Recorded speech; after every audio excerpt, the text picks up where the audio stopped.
So I'll give you a minute to do that. And then, so today we have Jill with us. Jill works for SAIC. She's been with SAIC for what, 10 years now?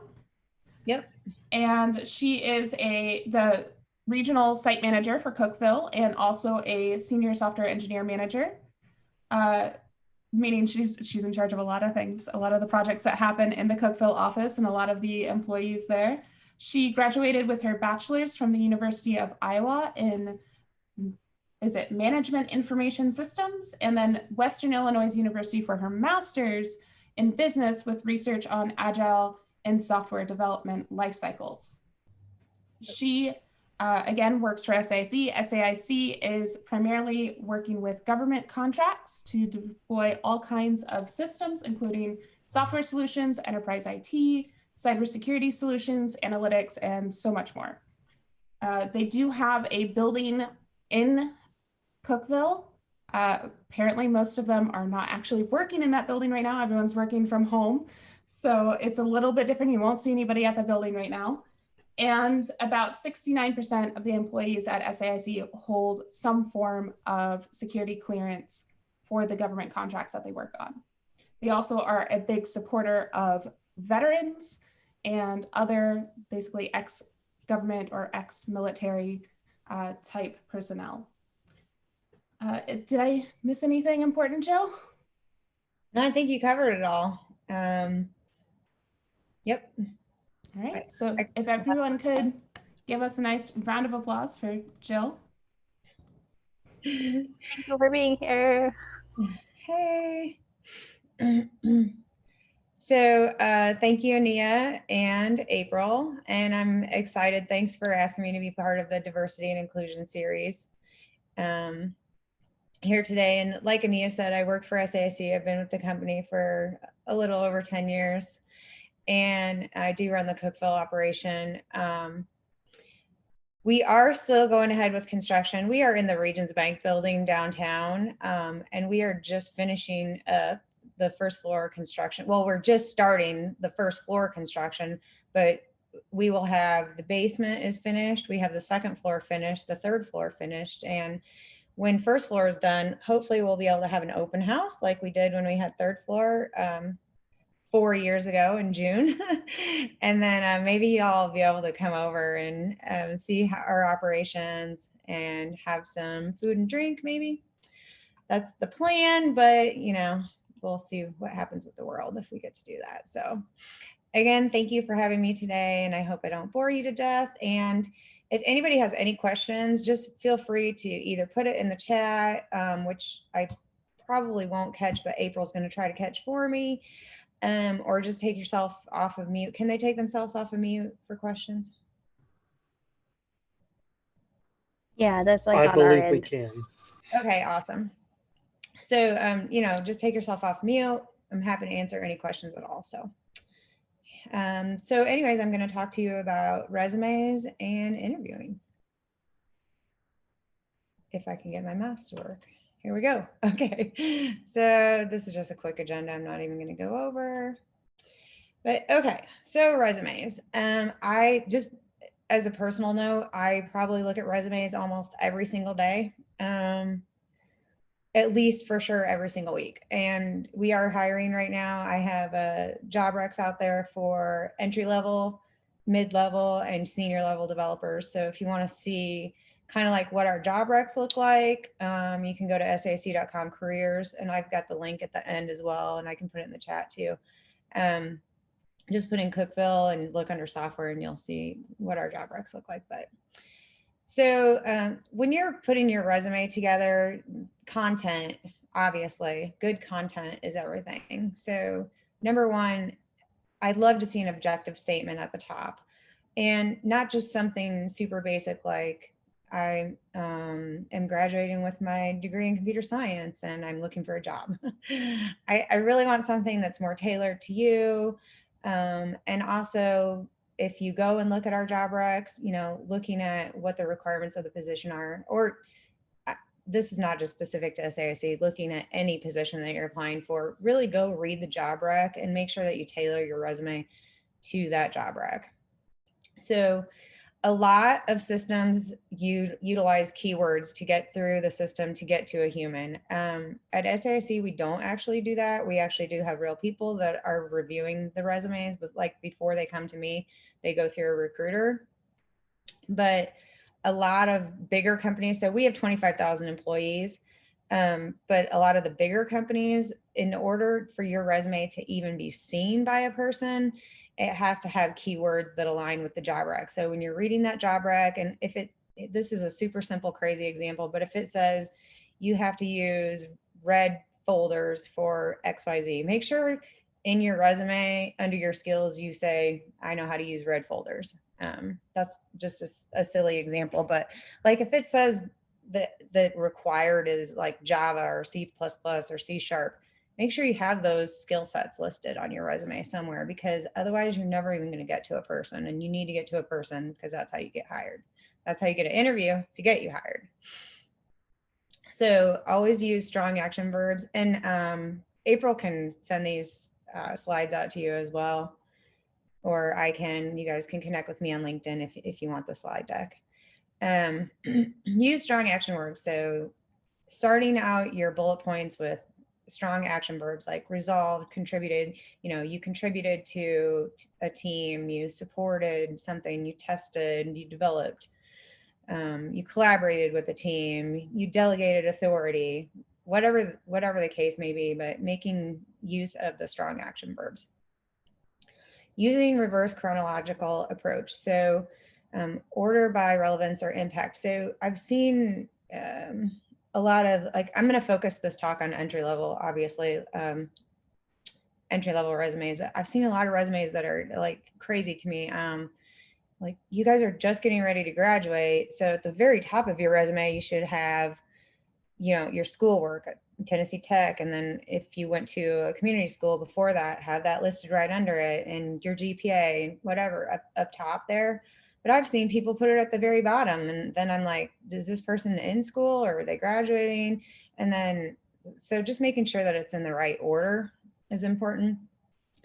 And then I've talked to several students about what to include on your resume. These are all good examples: internships, capstone projects, major school projects. I've talked to a lot of students that have worked full-time, through school because they need to put themselves through school. So they haven't had internships, and they're like, well, does that look bad for me? No, I don't think it looks bad at all. Just make sure you have your other work on there, even if it's McDonald's. If it's McDonald's, you're still learning customer service, math, you still are learning skills. So make sure that you highlight those skills. Also, include any community service or volunteer work. I guess I didn't put on here, but any clubs that you're a member of, any scholarships that you've had, things like that. And then using statistics whenever possible, like participated, or volunteered for, 40 hours over a 1-year period, at the food pantry or whatever it might be.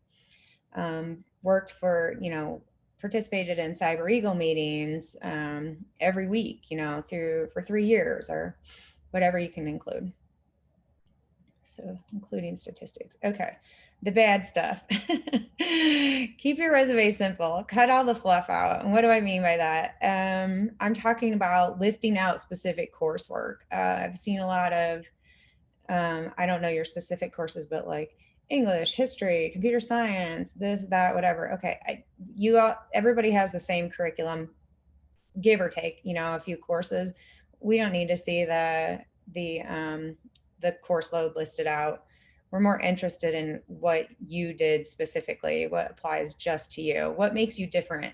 Really highlight yourself. I want to know what makes you the best candidate. Clean appearance. So as you can see here, just like this is very clean and clear. This is black and white. I got a little bit of blue up here, but I have seen crazy resumes with color, like red across the top. I don't want to see your name in red. Every resume I want it to look like this, black and white. Really, I just want to see black and white on resumes, because it's just too busy. So the KISS acronym, oops, I gotta go back, sorry, is keep it simple. I'm not gonna say the last one. I guess I shouldn't have used that. keep it well spaced and not crowded, and use a normal size font. I don't want to have to get my magnifying glass out. If it's like a size 8, I can't read it. I have these glasses for a reason. I just like to read normal with them. And then multiple fonts and broken hyperlinks. This is crazy. Like, of course, you want to have like your headers in there, so the font size is going to be larger for your header, but just having like 2 or 3 different fonts, or having like crazy fonts like that are scrolls, or just keep it to Times New Roman or Arial, something plain that's easy to read and clean. And make sure you check your hyperlinks. If you're linking to a project, make sure that your link works, because we're going to go look at those links, and if your links are broke, it just looks bad. And then try to avoid setting the wrong tone, like, I'm the best at this. I'm the best. I've seen a lot of examples of like this. That you were the best person on the project, you were the most valued team member. If you want an award or something like that, by all means, please put it on there. But you just have to realize that you're just graduating, so you have so much room for growth. Make sure that you are using present tense and past tense as appropriate. Avoid using first or second person nouns like I or we, and avoid self-praise. Show your accomplishments, don't talk about them. So things to avoid. This seems like common sense, right? That you would put your contact information on your resume. Yeah, there was a guy that we really wanted to interview, didn't have his phone number right, and there was no email. And then another thing, this right here, super important. Answer your phone. If you're applying for jobs, and I get it, no one wants to answer their phone if it's a number that they don't know, but I will give you a perfect example. I think it was 2 years ago now. There was a guy I really wanted to interview. I had met him at the career fair, very interested, definitely wanted to interview him. He applied online, so I knew he was interested. I got his resume, tried calling him. He answered the phone. I'll just say his name is John. I said, "Hi, is this John?" Click, he hung up on me. I was like, "Oh, okay. All right, I get it. You don't know my number, so I'm gonna call you back, right?" So I call back. It rings and rings and rings and rings. No voicemail. Okay. So I wait a few days. I call back again. This guy would not answer his phone, and he did not have he didn't put his email on the resume. So, okay, I guess you don't want to come work here.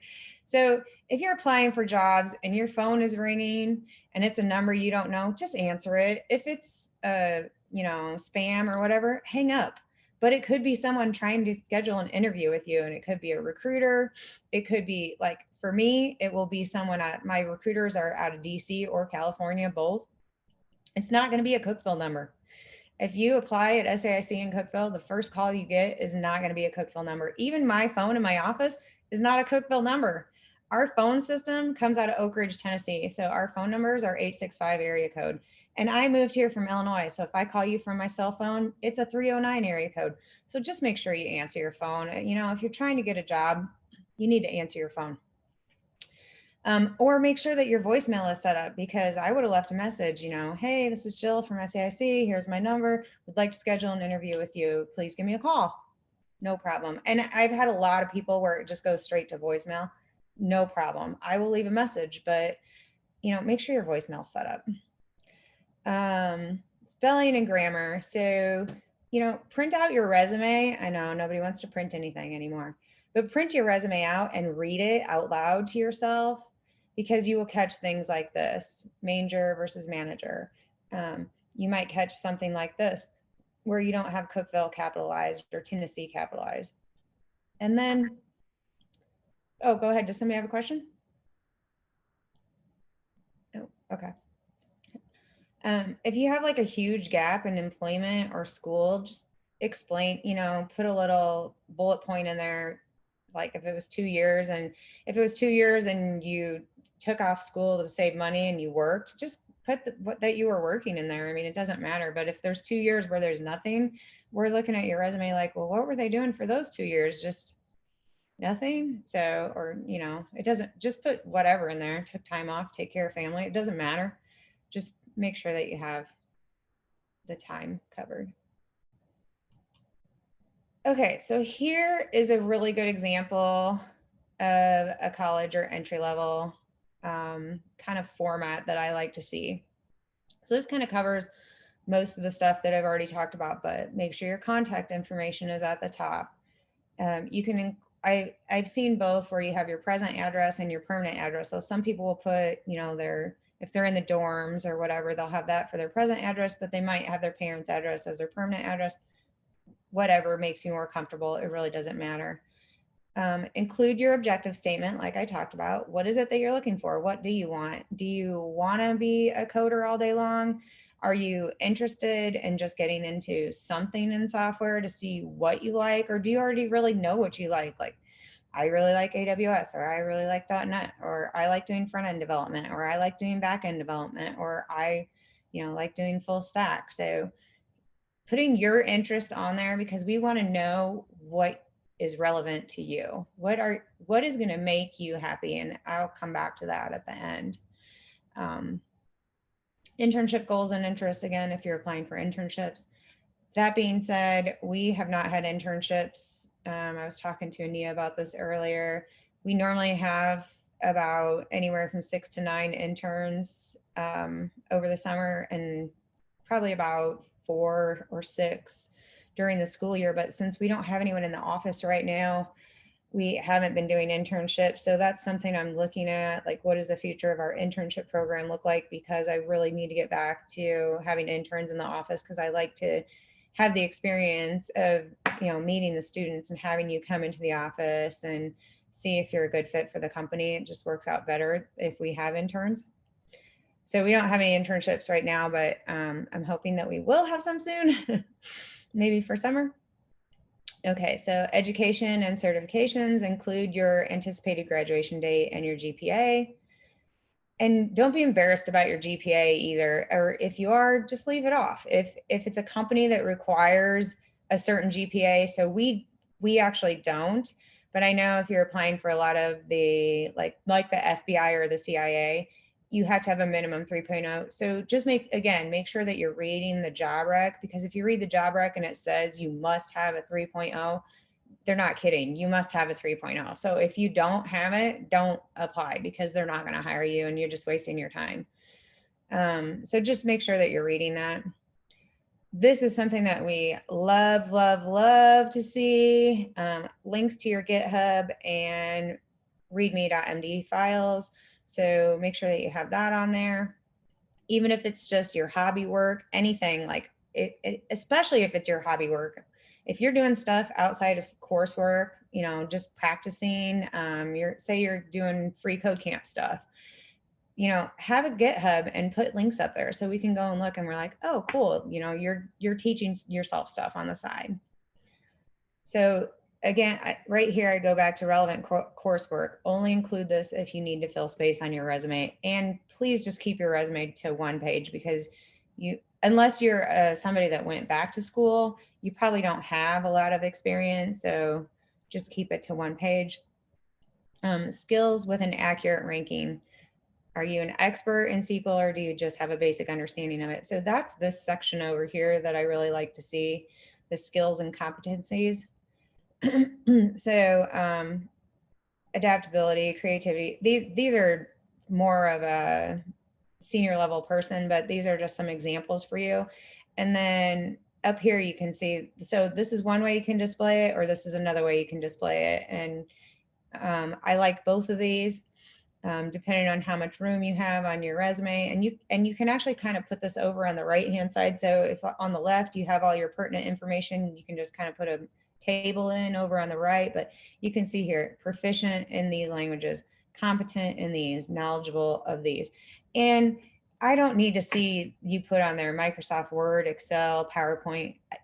I know that you are graduating from Tennessee Tech University. I know that you can use Microsoft Office. People used to do that a long time ago, but you don't need to put that on there anymore. We hope that you know how to use Microsoft Office. Awards and honors, anything if you are made the dean's list, if you have any scholarships, memberships to clubs, etc., internship and research experience, professional affiliations, and that can be clubs as well, and then volunteer work and community service. So I feel like this is a super important thing, and I'm sure you've heard this in some of your classes, but use the resources that are available to you. There is the Career Center, or the Center for Career Development, I guess it's called at Tech. Use the resources that are available there. Those people are there to help you, and you're paying for that as part of your tuition. So use it. Go there, have them look at your resume, have them help you with your resume, have them, critique your resume, and don't take it negatively at all. Like, this is all good stuff. These are people that are trying to help you. So go there, use the resources that are available. So services are available, co-op education, local part-time job infos, career guide. This is all stuff that you can find on the Career Center. Career readiness certification, avoiding fraudulent job postings, interview streams, career advice videos, and much more. So all of that is available to you through the Career Center. If you have not been involved with them, get involved with them, especially now that all this stuff is online and remote. I tried to do a career fair in the fall, and I logged in and sat there, and I don't know if it was me or if nobody came to my booth, but nobody came to my booth. So use these services, understand what's available. There actually is a career fair next week on Wednesday is the Tennessee Tech Engineering Career Fair, and I will have a booth. If anybody wants to come and talk to me, I will be there from 10 to 12 on Wednesday the 3rd. So if you're interested in jobs at SAIC or in Cookeville, go to the career fair. And even if you're not interested in SAIC, this is some of the best advice I ever gave to anybody. Go to the career fair. Go to the career fair. And if there's check out all the companies, and there might be a company that you've never even heard of. I mean, I don't even know if you've heard of SAIC before, probably not before today. But, if there's companies you never heard of, and for sure, like, I don't want to go work in Wisconsin or whatever, because you don't want to freeze to death, right? I moved here from Iowa, so I can say that.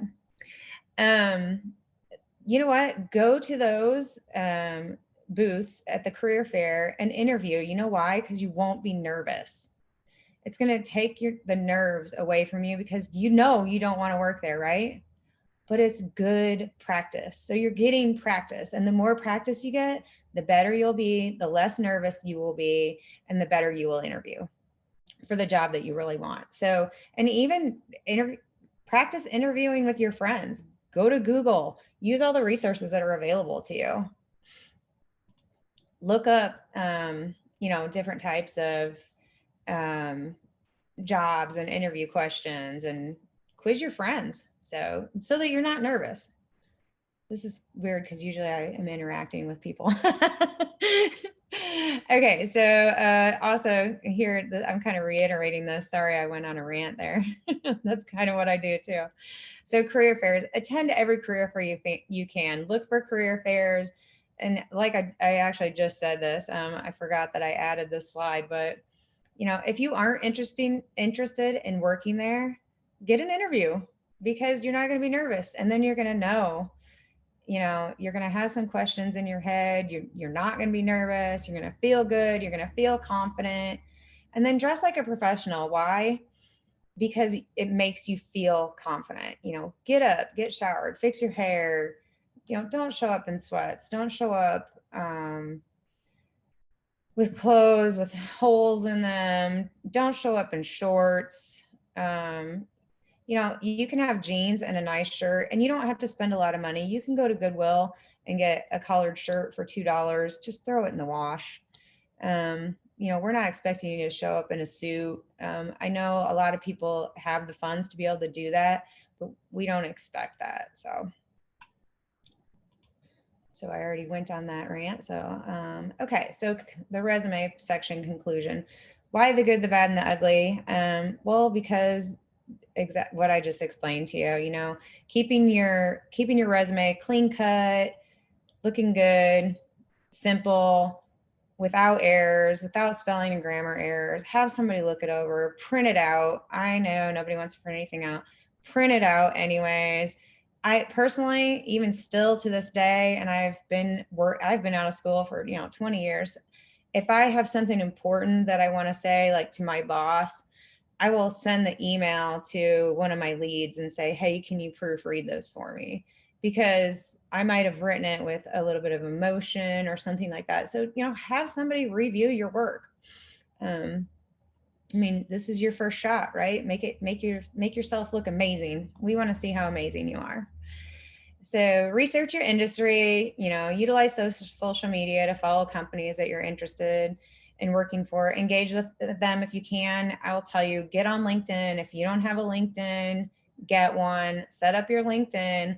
If you're like, I want to go work for Google, follow Google on LinkedIn, comment on their posts, because people are watching that and they see, and then people that work at Google are like, oh, this person is interested in working here. And also they will post, they'll post their career. Not only, sometimes they'll post their jobs, but they will post like, SAIC will post like our career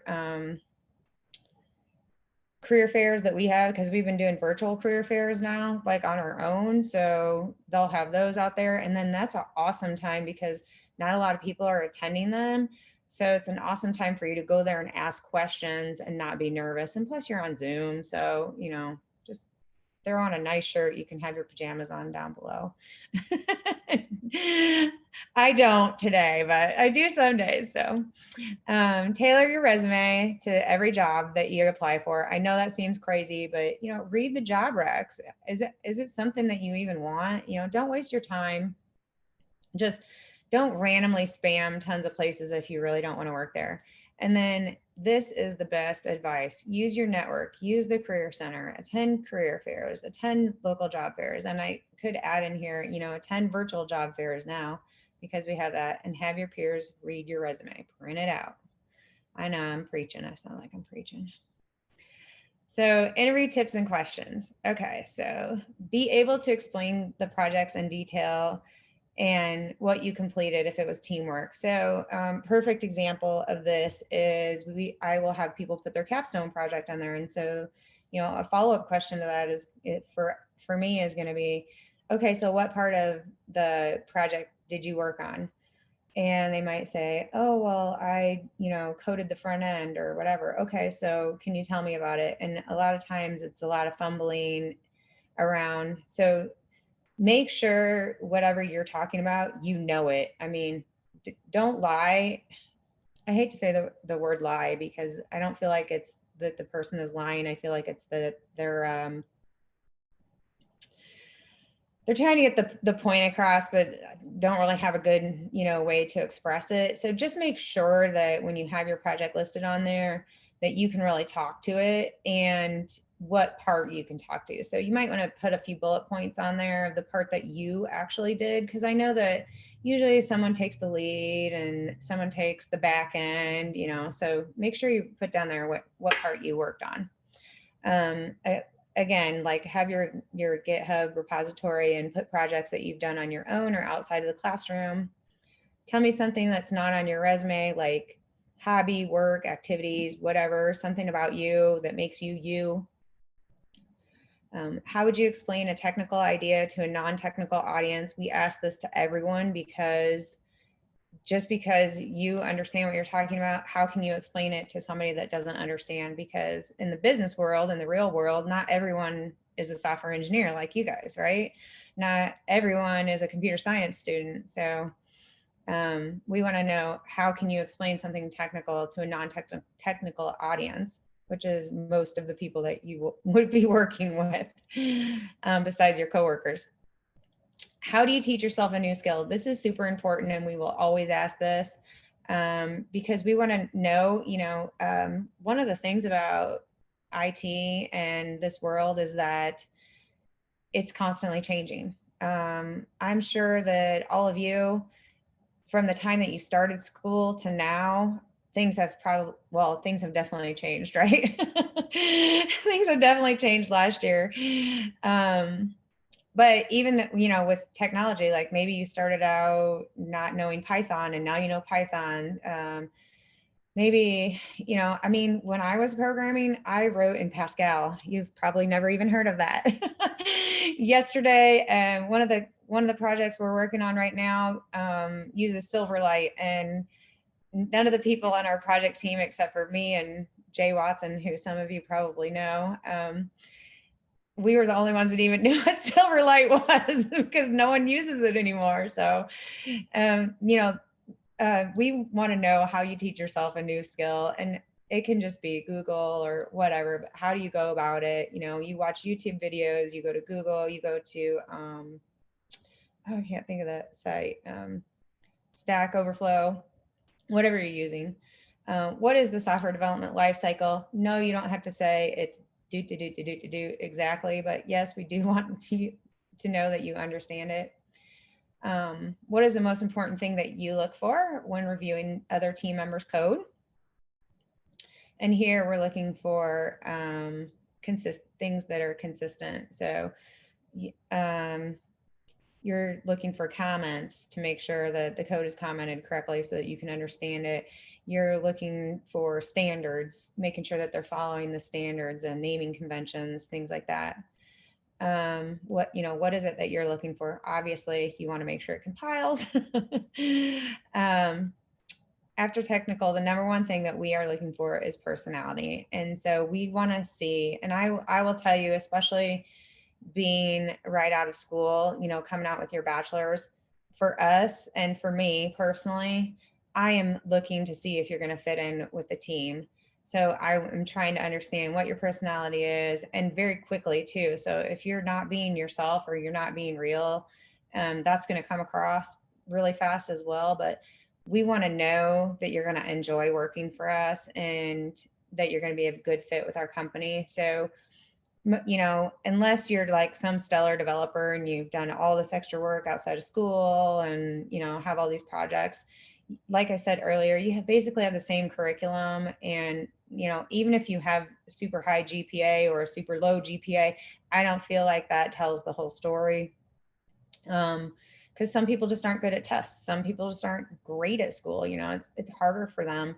Just because you have a lower GPA to me, it doesn't mean anything. I mean, I have people that are don't even have a degree, but they have 20 years of experience, and I value them very, very, very highly. So just making sure that, you portray your personality, that you come across as yourself, it's very important. Like I started to say, it's like it's the 80-20 rule. We're looking at 80% your personality and 20% your technical skills, because we know if you made it through school, you can learn and we can teach you, but will you actually fit in with our group? So be yourself. And then make sure you ask us questions too. So come prepared, know about the company that you're interviewing with, maybe say some things like, oh yeah, I was on your website and I saw this project that you're on. Are you guys working on that in Cookeville? Or can you tell me more about it? Or can you tell me more about, like, what is it like a day in the life, at your company, things like that. So here we go. As a hiring manager, what am I looking for? I am looking for evidence that this is your passion. Why? Why am I looking for this? Because of everything that I said earlier. The reason I'm looking for this is because IT and especially computer science is constantly changing. You are constantly having to learn new things. If you're just in this for, hey, I just came here because I want to make money, that is not the right reason. And I will tell you, earlier this week, I briefed kindergarten through 5th grade on getting involved in STEM projects and what it's like to be a software engineer for a day. And I've spoken to 7th and 8th graders, and I tell them the same exact thing. And so now I'm telling you, this is 100% what I am looking for, that you are passionate about coding, that you love this, and that you want to do this, that you want this to be your lifelong career. And why is that important? Well, there's so many reasons why that's important, right? But to me, it just shows me that, number one, you're going to like your job. Very important that you like what you do. But number two, you're not going to be scared to ask questions. You're not going to be scared to talk to people. You're not going to be scared to break something. I mean, when we were in the office, we have a trophy for whoever breaks the build, and they get the trophy, and it's a mom with a mop bucket. I don't know why, but you get the mop trophy on your desk for a day if you break the build. Just having passion just shows that you're willing to make a commitment. You're going to prove that you can do this. And so that's really what I'm looking for. Like I said, when I'm looking at your resume and when I'm talking to you, that's what I'm looking for, is to see that you're passionate about coding. And one really super easy way to show this is to set up a public repository on GitHub. And then here's some other examples. Learn how to make atomic commits and push them. And it's showing that you're coding every day, or how often you're pushing code out. Having personalized projects, adding links to projects, make sure that they're amazing, make sure your friend tests your links, use real content, stuff that's meaningful to you, include a README MD file with details on your project that has like screenshots, diagrams, things like that, and take pride in your work. Okay, so other things that I look for is good written communication skills. Every tech job is going to require some written skills, code documentation, Slack, pull request. I should put Outlook on here because Outlook is kind of a big deal. Just, interacting with your coworkers, interacting with your supervisors. Have your link and your GitHub. I feel like I'm being repetitive here and talking a lot. So this is what you're trying to do. Guide the hiring manager to the conclusion that you're the best candidate for the job. And that is my whole presentation. So if you are interested in jobs at SAIC.com, and like I said, we have 25,000 employees and we are international. We're all over the United States and in several foreign countries, but this is our link, and you can go there and search by whatever location you want to be in, or if you, like I said, if you're interested in Cookeville, go to Cookeville. And if you have questions or comments, you can connect with me on LinkedIn. There's my name, just go search for me. And everyone, make sure you make a LinkedIn profile. And that's it. So does anyone have questions or comments or anything at all? How often do you look at other people or applicants' personal websites or blogs if they have one? So I'm only going to look when I see your resume, because I don't know, I don't know how to find you. I don't even know you exist unless you've connected with me on LinkedIn. And I will tell you, I think I saw, there's too many people on now, but I saw somebody on here that connected with me on LinkedIn that is now going to come work for SAIC in Huntsville. And I'm very excited about it. I think Amberine has a question. Yeah. Hi, Jill. That was a great presentation. I have two questions for you. Yeah. One is, what do you tell freshmen who think that, first year student that, their resume don't have enough information, they should not go to job fair or even bother doing a resume? That's my first question. Second question is, hypothetically, say you have two resumes. One is a student 4.0 GPA, but all you see in that student's resume is just, taking courses and doing obviously great in them. And then you see another student's resume, maybe, 2.9 or above 3, but not, more than 3.5. But you see that student is involved in learning activities outside of classroom or other leadership activities. Mm-hmm. Which one would attract you more and why? Okay. The second one is easy for me. It's going to be the lower GPA, but that has other things on their resume besides coursework. And the why is because we're really looking for people that are well-rounded and people that can fit in and give back to the community. You know, we do ton, and it's like important to me personally as well, as giving back to the community. I mean, just like this today, right? I didn't have to do this presentation today. I'm not getting paid for this, but I'm doing this to give back. So we want people that are more well-rounded. And again, it shows that they're going to fit in with our culture. So for me personally, as a hiring manager, and for my company, I would go for the second person. And that's why. I hope that's a good enough explanation. For freshmen that don't have a lot on their resume, I would say, I know now that they start teaching, you know, STEM in 7th and 8th grade even, so they can even put that on their resume. The courses that they took in high school, I think, are some things that they can put on there. Some other things that they could put on there would be, again, community involvement, volunteer work, any kind of groups they're involved in school, and then like free code camp or any kind of certificates that they've earned on their own outside of school.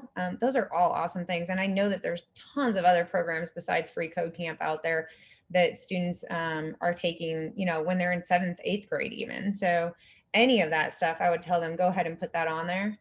And 100%, I think freshmen should be going to the career fairs, especially if they are trying to get an internship. And like I said before, they're getting good experience interviewing. So even if they get an interview and don't get the internship because they're just a freshman or whatever, they still got an interview. So I think they should go to as many things as they can, as many different career fairs, virtual career fairs, whatever they can do right now. I think it's important. Thank you. Yep.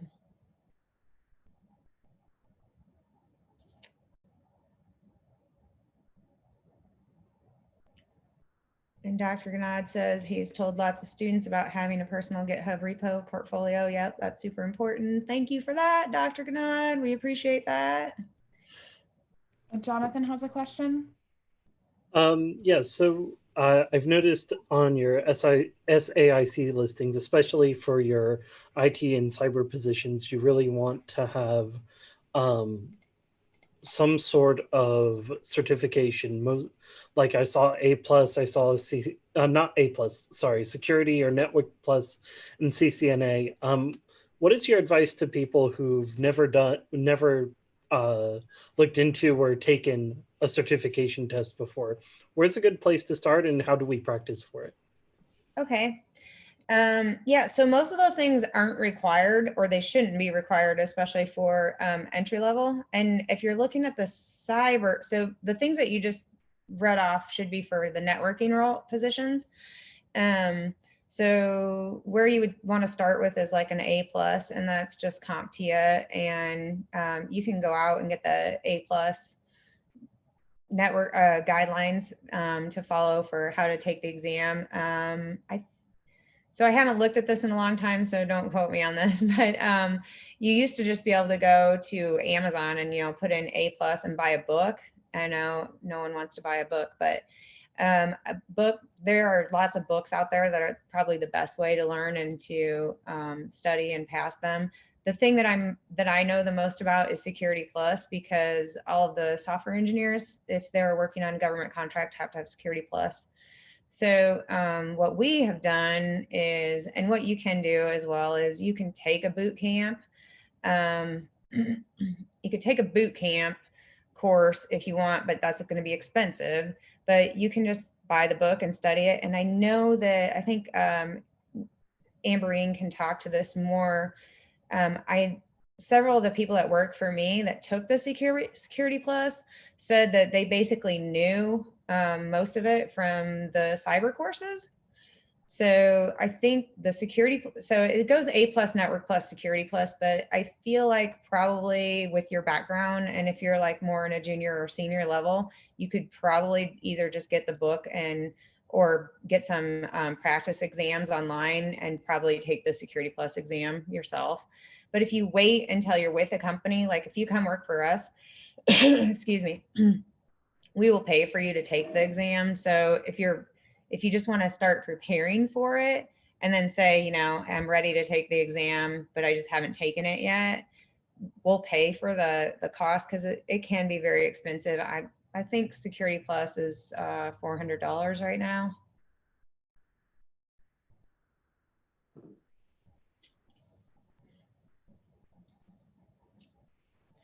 And that being said, I know a lot of companies don't require any certs at all. A lot of private companies don't. The reason we have to have Security Plus is because it's a government requirement. I would like to add on to what Jill said with the fact that students now get access to LinkedIn Learning courses, which sometimes covers some of that material as well. So if you're trying to fill in your gaps on different topics, check out LinkedIn Learning. You can get it through the university, and you're able to, there's even courses on how to do resumes, for example, which I actually used in my course for 30/40. So some of you may have seen those. Use the resources you have available to you through the university.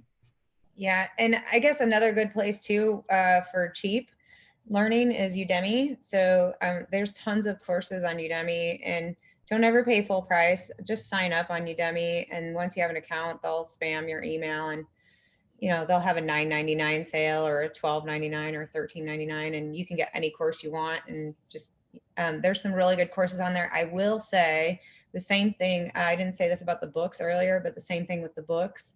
Make sure you read the reviews, and the same thing on Udemy. Make sure you see how many people actually took the course, how many people passed, read the comments, read the reviews about the instructor, because don't waste your money. And you're more than your money, it's your time. A lot of those courses are time consuming. So don't waste your time if you're not going to pass. You want to pass. I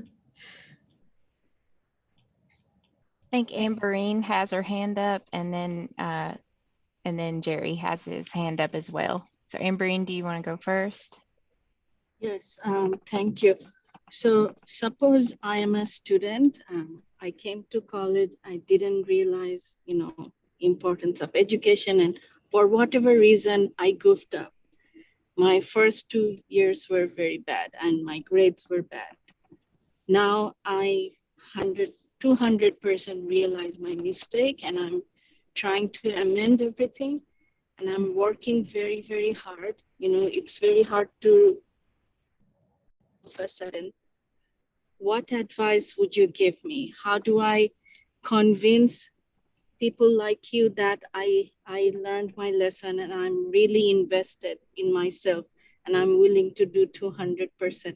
Do I write a cover letter, or what? How do I express that to you? I think there's a couple ways. One thing you can do is don't you have two GPAs, one for your undergrad and one for over? Or is that not a thing anymore? Yes. Yeah. So they could put their current GPA instead of their overall GPA, which would show that, right? This is like my life story, actually, which I've talked to the Women of Society of Engineers at Tech about. I went to college and flunked out my first year. I didn't take it serious. I was 17 years old and away from home and having fun, right?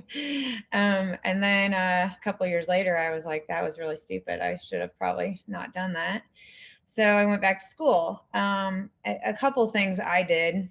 One, I retook a couple of those courses for a better grade because I had a D and an F. And I will tell you, like with my master, when I did my master's, this is how serious I am about school. When I did my master's, I got a B, and I about had a meltdown. I about lost my mind. I thought I was going to die. And I was working 50 hours for SASC and going to school at night. So I do take school very seriously. But that's what I did. So I retook some of those courses for a better GPA, and I ended up graduating in the top 10% of my class. So that's one thing that students can do, is go talk to their counselors and see if they can retake those courses for a better grade. But the other thing is just showing their other GPA on there. And then again, having a link to a GitHub repo and showing, showing that they are truly passionate about this career. I think that's the most important thing. Thank you. Yep.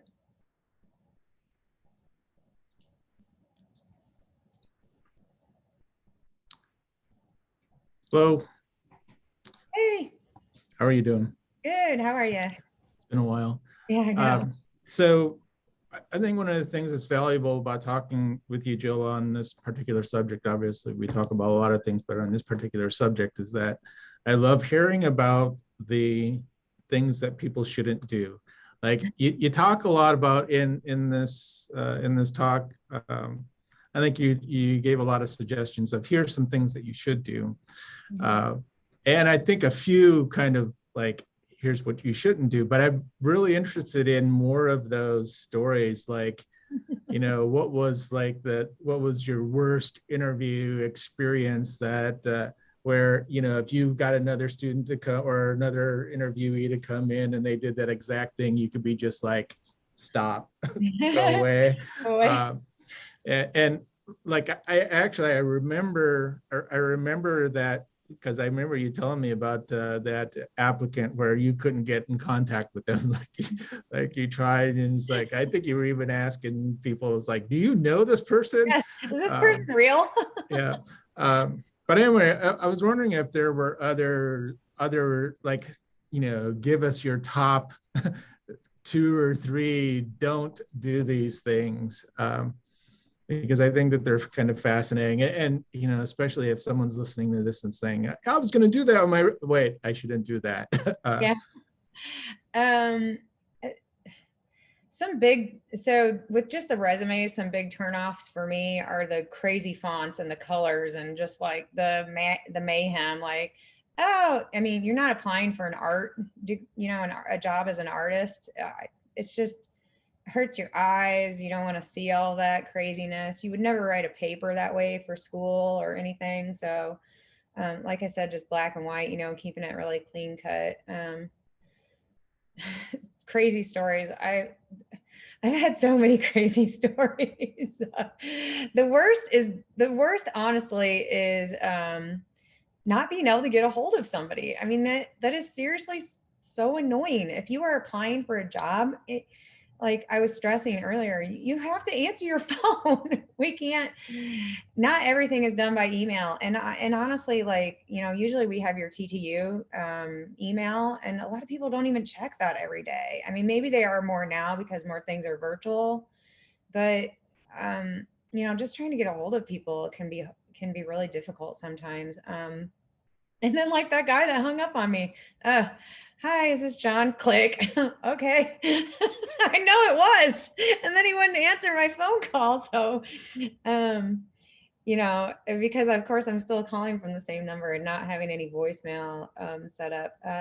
The other thing too, we have had people show up for interviews and not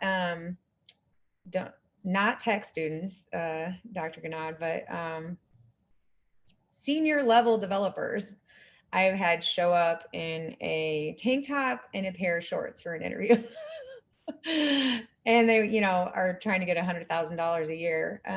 You might be the best developer ever, but you look terrible. And that is a horrible first impression. And I didn't even interview that person. A lot of times, like if it's a senior level developer, my technical leads will do the technical interview first to see if the person, is what they say on paper. So they put them through the technical interview, which we don't do that for students coming right out of college. We don't have like a heavy technical interview. It's a more low level, just basics. But they were like, no, we don't want this person on our team. We don't want to work with this person. And this person just showed up, like rolled straight out of bed and came into the office. Like, no one wants you on their team. And other things I would say not to do is talk bad about your teachers because they might be my friends or people that I know that I worked with. Your teachers or your fellow students. I've had people talk bad about other students. Well, they were on a team, but the other people on their team were terrible or this, that, whatever, things like that. Like, don't put other people down in an interview or ever, honestly. Just keep that to yourself. The focus of the interview and the resume is you, and that's what's important. And that's, what you need to show is We want to see, why are you special? Why should we choose you? Why are you going to add value to our team? Why are you going to add value to the community? What are you doing to make the world a better place, you know? So I think those are really the most important things. Y'all heard it here. Don't talk bad about the faculty. That's right. It doesn't go over well, especially when I know most of them. Not that anyone has done that. But there has been some strange comments, so that I have had to question. That doesn't sound right to me, but yeah, I think that's it. Does anybody have any more questions? Because I think we're, oh, yeah, we got 4 minutes left. Man, I did good. There are two students, I think, that have a question. Okay. Mike, we'll do Mike first and then Sina. Hey, so I had a quick question. So in computer science, especially, I feel like the imposter syndrome kind of is prevalent. What advice would you give to students who either feel that at times or have that feeling creep up every now and then? Ania and I have talked about this at great length. Honestly, I think things are going to come with time, and you're still so young and you're just early in your career. I think you just need to let that go. I mean, you are who you are. You are doing the best that you have with the knowledge that you have at the time. And you just got to let it go. I know maybe that sounds like weird advice. You're kind of talking about like fake it till you make it. Is that how you feel? Or what is the feeling? Like you're not, like this isn't made for you, or you're not good enough, I guess. Yeah. Yeah, you're not good enough. That's what I was thinking because like being an entry level is that you're not good enough. That's what I mean. I mean, it's going to come with time. It's going to come with practice. You're doing what you can with the knowledge that you have. So, just be confident in your own skills and in your skill set. And of course you don't know everything. You're just in school, right? I don't know everything. And I've been doing this for over 20 years. The guys that work for me don't know everything. And they've been doing it for, tons of years too. We're learning every single day. I mean, every single day we're learning something new, same as you. That's why one of the things that's so important to me is that you have passion for this career, because you're going to have to keep learning all the time. So I think that the best advice is just let it go, let it go. And, if you have a question, ask questions. That is one huge downfall that younger people have, or it doesn't even have to be younger people that are new to the field. So I have a woman that works for me that did a career change, right? She went back to school. And so she's my age, but she's just starting out in computer science. And one of the things that she did when she first started was not ask any questions. Like, she was so afraid that people would look down at her, that, she didn't know what she was doing and she didn't belong in the role. And that is the complete wrong thing to do. The best thing to do is to ask questions and get help, because that's why we have teams. That's what we do. We support each other all day long. And we don't think questions are stupid, so that's probably my best advice, is that don't just sit on something and struggle with it for days and days. Ask a question, get help, and then move on, and you'll be good. All right, thank you.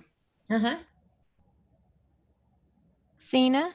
Yes, my question was, if you're like in a very technical interview and you don't know a question, do you just say, I don't know, or do you ask what the answer would be?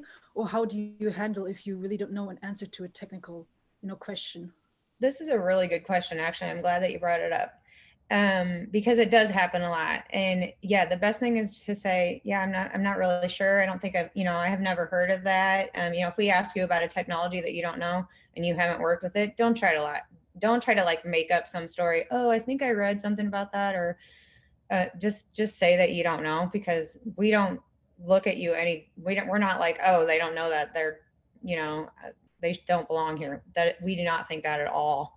I mean, we're just trying to gauge where you are technically. So no, just saying, no, I haven't heard of that. And yeah, a good follow-up to that is, no, I haven't heard of that. Is, is it something that you use daily? Is it something that I could, I'd be happy to look into it before I start working for you. That's what you should say. I'd be happy to look into that before I come to work for you. Okay, thank you. Be confident. You got it. Is that everybody, April? I believe that's all the questions. Yeah, thank you so much. Yes, well, thank you very much. I'm really happy to be part of this, and thanks for inviting me. And like I said, if anybody wants to connect with me on LinkedIn, feel free. I appreciate the questions and the comments today. Thanks for your time, Jill. Yep.